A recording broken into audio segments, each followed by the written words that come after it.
إلهي عظم البلاء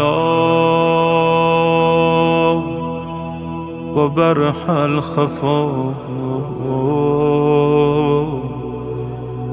وانكشف الغطاء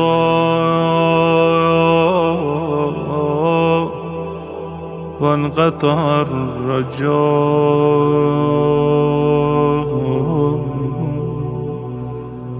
وضاقت الأرض ومنعت السماء وأنت المستعان وإليك المشتكى وعليك المعول في الشدة والرخاء.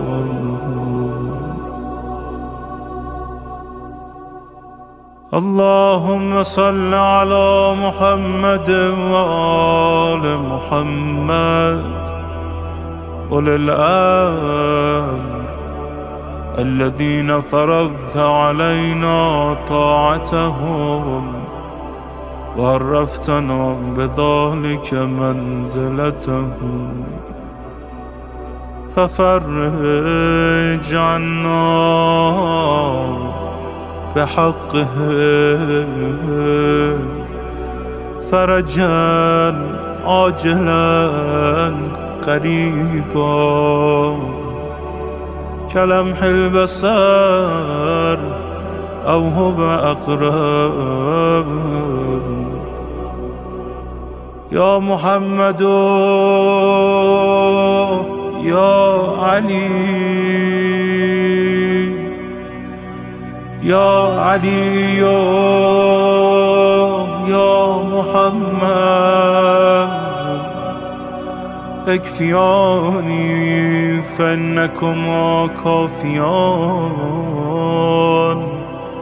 وانصراني فإنكما ناصران. يا مولانا